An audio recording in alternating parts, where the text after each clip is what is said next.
എല്ലാവർക്കും നമസ്കാരം. രാവിലെ ഗാനഗന്ധർവ ശ്രീ വൈക്കം വിജയലക്ഷ്മി പാടിയ, ഞാൻ എഴുതിയ ഗാനം പാടി അതിൻ്റെ റെക്കോർഡിങ് കഴിഞ്ഞതിന് ശേഷം 2.5 വർഷം മുമ്പ് ഞാൻ ഷൂട്ട് ചെയ്ത് വെച്ച ക്യാൻസർ എന്ന ഒരു മണിക്കൂർ കൂടുതൽ ദൈർഘ്യമുള്ള ആ ഒരു ഡോക്യുമെൻ്ററി ഫിലിമിൻ്റെ ഒരു നറേഷന് വേണ്ടിയിട്ട് വന്നിരിക്കുകയാണ്. അത് സാമ്പത്തിക ബുദ്ധിമുട്ടുണ്ട്, അത് ഇറങ്ങാൻ ഒരുപാട് ടൈം എടുത്തു. അതായത് 2.5 വർഷം 3 വർഷമാകുന്നു. അപ്പോൾ എന്തായാലും അത് ഇറക്കണം. ആ ഒരു വർക്ക് മാത്രമേ ഇനി എൻ്റെ ഇറങ്ങാനുള്ളൂ എടുത്ത് വെച്ചതിൽ. അപ്പോൾ അതിന് ഞാൻ ഗീതം സ്റ്റുഡിയോയിൽ വന്നിരിക്കുകയാണ്.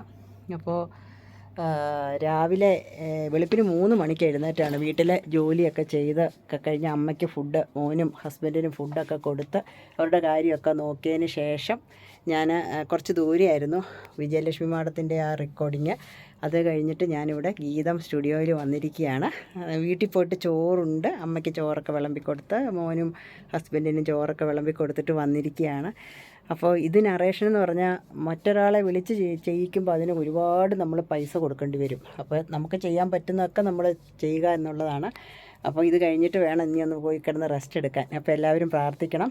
ഒരു ഹോം മൂവി പോലെയാണ് ക്യാൻസർ എന്ന് പറയുന്ന ഒരു ബോധവൽക്കരണ ചിത്രമാണ്. നിങ്ങൾക്കറിയാം, ഞാനൊരു ക്യാൻസർ സർവൈവറാണ്.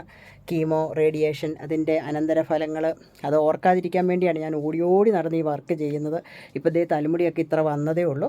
അപ്പോൾ ആരും വിഷമിക്കരുത്. ക്ഷണികമായ നമ്മുടെ ജീവിതത്തിൽ എപ്പോൾ വേണമെങ്കിലും വരാവുന്ന ഒരു അസുഖമാണ് ഈ ക്യാൻസർ എന്ന് പറയുന്ന.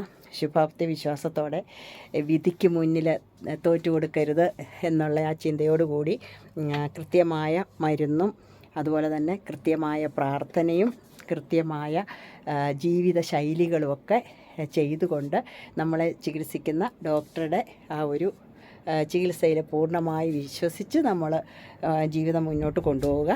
ബാക്കിയെല്ലാം ജഗദീശ്വരൻ്റെ കയ്യിലാണ്. അപ്പം നിർത്തട്ടെ. നന്ദി, നമസ്കാരം.